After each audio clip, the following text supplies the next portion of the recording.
Hello!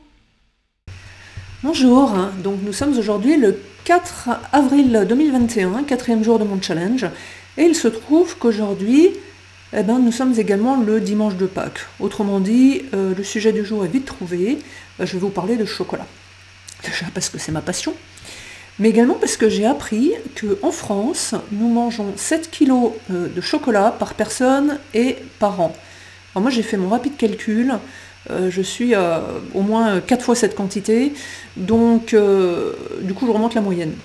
Et en fait, cette quantité, donc là, les 7 kilos en l'occurrence, nous mettent en 7e position en Europe de consommateurs de chocolat, et on se retrouve loin derrière les Allemands, qui eux en mangent 2 fois plus que nous. Nos amis belges, bon on peut aussi citer les Suisses même si c'est pas l'Europe, le Royaume-Uni, la Finlande et le Danemark. Mais alors moi je sais pas, mais je trouve que le chocolat c'est quelque chose aussi de très sensuel. C'est franchement, c'est d'une grande douceur, c'est d'une grande sensualité.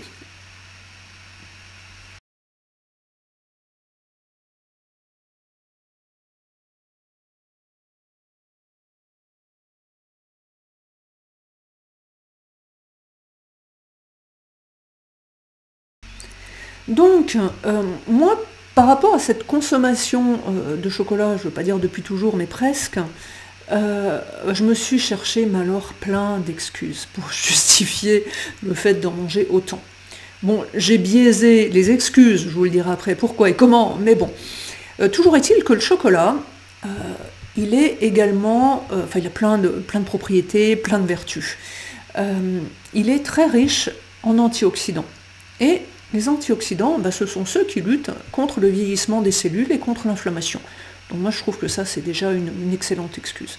Et en fait, cette capacité antioxydante du cacao, elle est entre 4 et 5 fois plus importante que celle du thé noir, et elle serait 2 à 3 fois plus importante que celle du thé vert. Il faut y rajouter la présence de polyphénols, en particulier des flavonoïdes, et des anthocyanes, qui ont également des vertus anticancéreuses qui ont été reconnues. Bref, il ne faut pas que ça nous empêche de boire du thé, mais encore une bonne excuse que j'utilise bien régulièrement. Après, l'autre excuse, c'est que dans le chocolat, il y a plein de bons minéraux. Entre autres, en ce moment, il y a du zinc, donc c'est pour ça qu'en ce moment, il faut en abuser. Le zinc, c'est un excellent minéral pour améliorer notre immunité, notre résistance en fait immunitaire. Il est également antioxydant, il est immunostimulant donc encore une bonne excuse. Il y a également du cuivre, il y a du sélénium aussi qui est anti-vieillissement, il y a également du manganèse qui est aussi anti-inflammatoire. Donc il n'y a que des bonnes choses dans le chocolat, non? Mais en fait, quand je vous disais que je biaisais un petit peu je ne vais pas dire l'histoire, mais bon, mes excuses.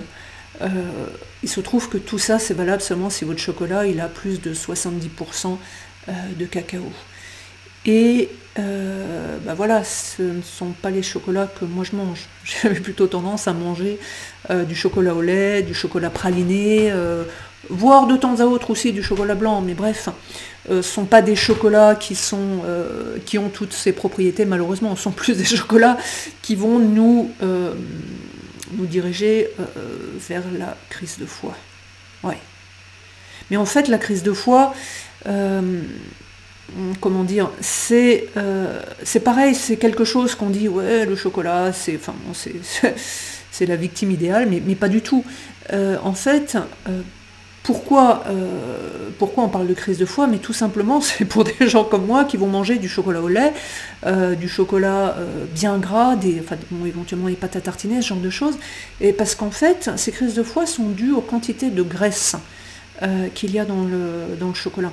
Et en fait, ce sont ces graisses qui peuvent entraîner des nausées, des vomissements, qui en fait stimulent la vésicule biliaire.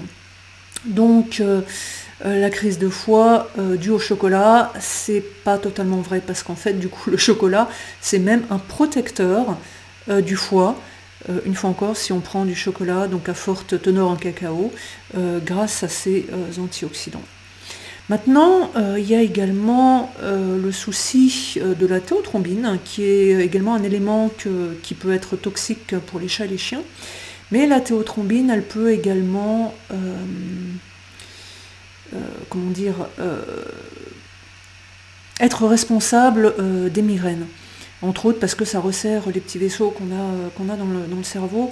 Et du coup, c'est une des raisons pour lesquelles le chocolat n'est pas conseillé aux migraineux. Bref, moi j'en fais qu'à ma tête, j'en mange quand même. Et je dirais pas que tout va bien, j'ai des migraines quand même assez fréquemment. Mais toujours est-il que j'essaye du coup de manger des chocolats soi-disant plus, on dit plus qualitatifs, dès qu'il y a plus de cacao. Mais là je suis pas particulièrement d'accord avec le terme, dans le sens où il y a des chocolats au lait ou des chocolats pralinés qui sont absolument exceptionnels. Après, on a un petit souci sur le chocolat, c'est son nombre de calories. Et là, on se situe à peu près entre 500 et on va dire aux alentours de 550 kilocalories pour 100 grammes de chocolat. Donc, ça en fait quand même beaucoup quand on voit le nombre de calories qu'il y a dans une courgette. J'adore les courgettes aussi, hein. Mais voilà, quoi. Il se trouve qu'il y a également dans le chocolat, en plus de cette théotrombine, il y a également de la caféine, et ce qu'on appelle aussi du salsolinol. Et en fait, à la bonne excuse, ce sont des éléments qui nous rendent un petit peu accros. Donc tout simplement parce qu'en fait, ils agissent sur les récepteurs à dopamine qui sont impliqués dans le circuit du plaisir.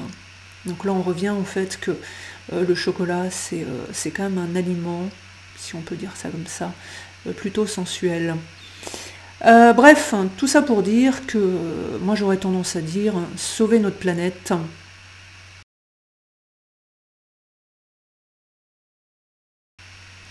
Parce que c'est le seul endroit où on trouve du chocolat.